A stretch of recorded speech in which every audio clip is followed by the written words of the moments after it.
नमस्कार, मैं डॉक्टर बिंदु भसीन, सह आचार्य इतिहास विभाग, डूंगर महाविद्यालय बीकानेर। आज मैं सेकेंड ईयर के स्टूडेंट को पेपर फर्स्ट के मुगल साम्राज्य के पतन के कारणों पर अपना व्याख्यान दूंगी।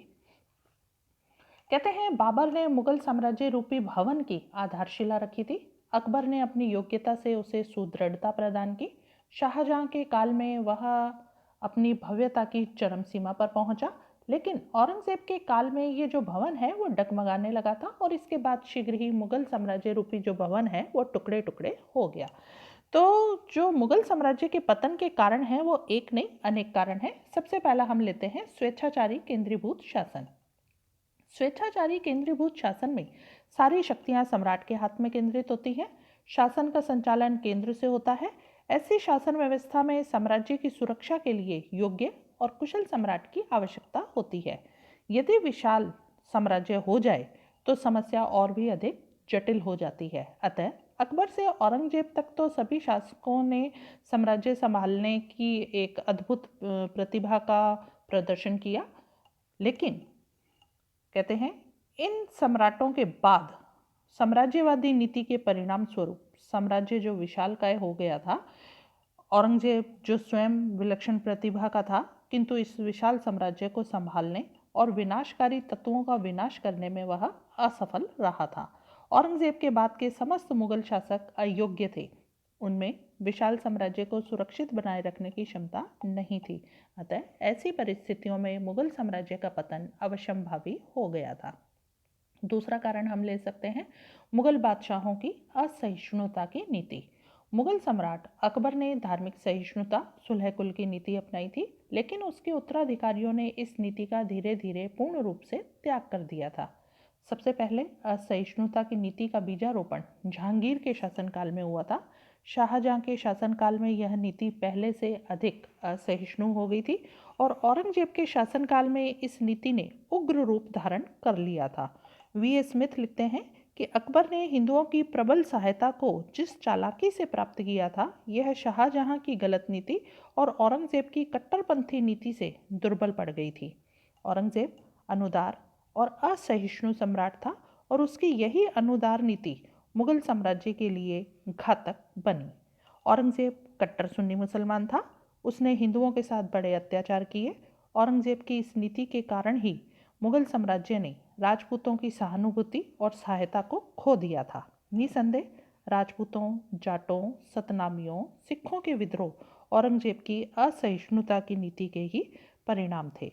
असहिष्णुता की नीति ने सिखों का एक जो सिख जाति है उसे एक सैनिक जाति में बदल दिया, जिन्होंने मुगलों से निरंतर संघर्ष जारी रखा और अंत में पंजाब पर अपना स्वतंत्र राज्य स्थापित कर लिया।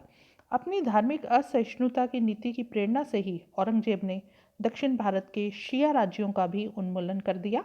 इन राज्यों को समाप्त कर देने से दक्षिण में जो मराठे हैं अपनी शक्ति को जो बढ़ा रहे हैं, उनको यह अपनी शक्ति को बढ़ाने का एक सुअवसर मिल गया था। अतः औरंगजेब की असहिष्णुता की नीति के कारण मराठों ने हिंदू स्वराज्य का आंदोलन शुरू कर दिया और अंत में मराठे भी विशाल मराठा साम्राज्य को स्थापित करने में सफल हो गए। डॉक्टर विपिन चंद्रा ने लिखा है कि औरंगजेब ने धार्मिक जो कठमुल्लापन है हिंदू शासकों के प्रति नीति ने उसकी मुगल साम्राज्य की स्थिरता को गहरा नुकसान पहुंचाया। तीसरा कारण हम लेते हैं औरंगजेब द्वारा लंबे समय तक युद्ध करना। औरंगजेब ने लगभग 50 वर्षों तक शासन किया। उसने अपने शासन के पहले 25 वर्ष तो उत्तरी भारत में साम्राज्य की सुरक्षा के लिए जितने भी विद्रोह हुए उनको दमन करने में खर्च कर दिए और इन 25 वर्षों के युद्धों में काफ़ी धन जन की भी हानि हुई थी। तो दूसरी ओर मुगल साम्राज्य के शत्रुओं में भी काफ़ी वृद्धि हो गई थी।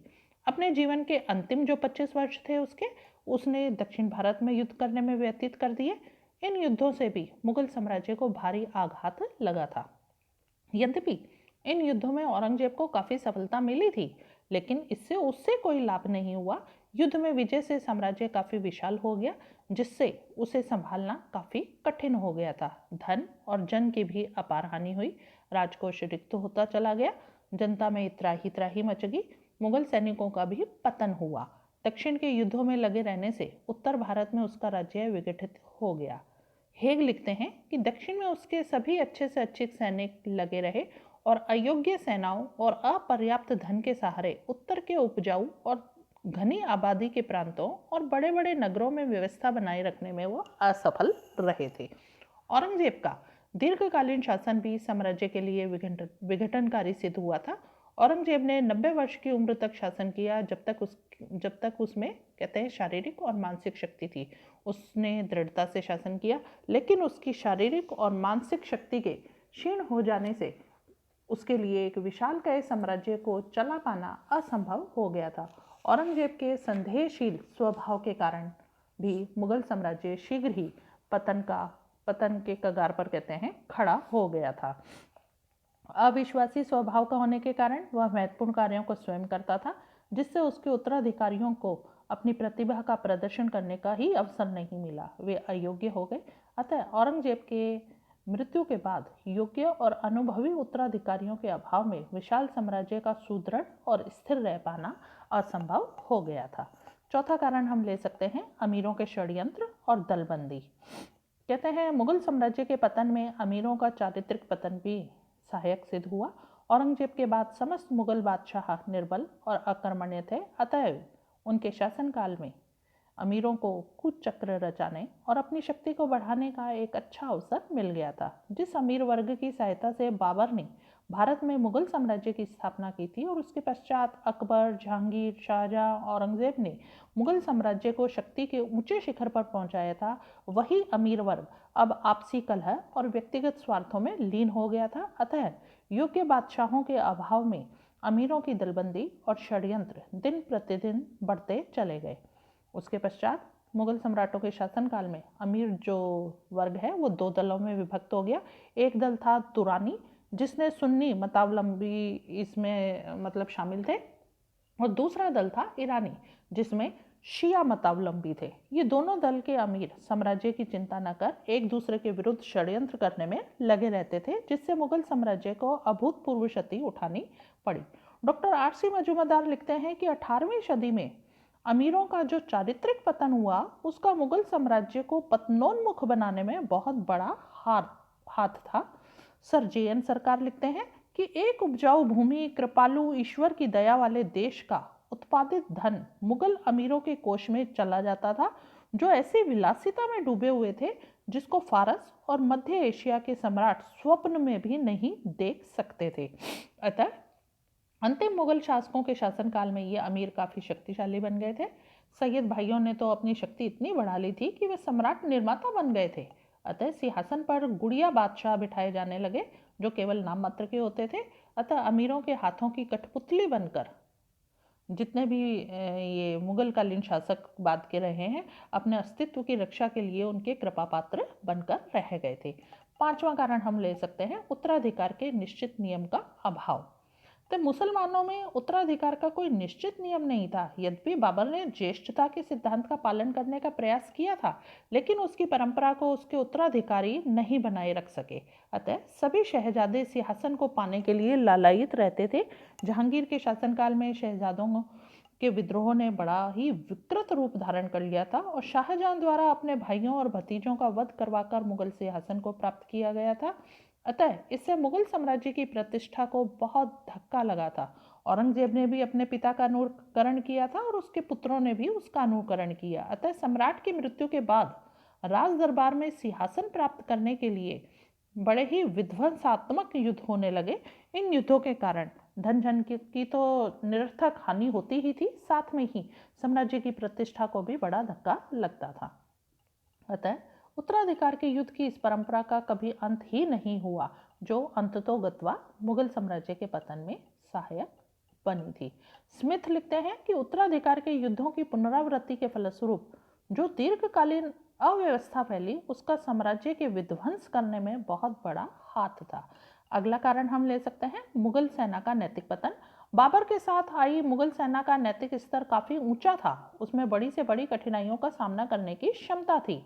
वे अपने स्वामी के लिए प्राण तक न्यौछावर करने के लिए तैयार रहते थे, परंतु भारत की जलवायु और वातावरण ने उन्हें काफ़ी विलासी बना दिया था। फलस्वरूप उनका नैतिक पतन शुरू हो गया था। अब मुगल सैनिक युद्ध में अपनी स्त्रियों को भी साथ ले जाने लगे थे। अतः धीरे धीरे मुगल सैनिक अकर्मण्य और विलासी बनते गए। उनकी इस अकर्मण्यता और विलासिता ने मुगलों को पतन की ओर धकेल दिया। सर वुल्जले हेग लिखते हैं कि साम्राज्य के विच्छिन्न होने में सेना का नैतिक पतन एक प्रधान तत्व था। दूसरी ओर मुगल सेना में लागू मनसबदारी की प्रथा भी मुगल साम्राज्य के पतन में सहयोगी बनी। केंद्रीय शक्ति के शिथिल हो जाने पर मनसबदार काफी शक्तिशाली बन गए थे, अतः बादशाहों को भी मनसबदारों से भय बना रहता था। इसी कारण नादिर शाह के आक्रमण के समय यदि मुगल मनसबदार एकजुट होकर बादशाह के प्रति स्वामी भक्ति का परिचय देते तो संभवतः मुगल साम्राज्य का पतन इतनी शीघ्र नहीं होता। 18वीं शताब्दी के दौरान मुगल सेना में अनुशासन और लड़ने के लिए उत्साह की कमी थी। धन के अभाव में बड़ी फौज रखना कठिन था। सैनिकों को महीनों तक वेतन नहीं मिलता था। चूंकि वे केवल भाड़े के सैनिक होते थे, इसलिए हमेशा असंतुष्ट रहते थे और बगावत के लिए उतारू रहते थे। अगला कारण हम ले सकते हैं आर्थिक असंपन्नता।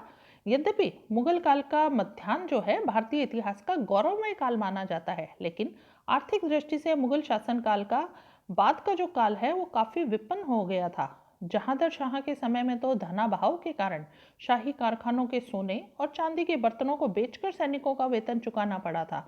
Sir GN. सरकार लिखते हैं कि आर्थिक दशा के विषय में उन्होंने लिखा है कि एक दिन जब शहजादियां भूख से तड़प रही थी तो वे पर्दे की कठोर प्रथा को तोड़कर महल से नगर की ओर दौड़ पड़ी थी, किंतु किले का द्वार बंद होने के कारण वे सारे दिन और सारी रात चौकीदार की कोठरी में बैठी रही, जहां वे जबरदस्ती अपने कक्षों को भेज दी गई थी। मुगल साम्राज्य के पतन के लिए आर्थिक विपन्नता का एक प्रमुख कारण रहा है।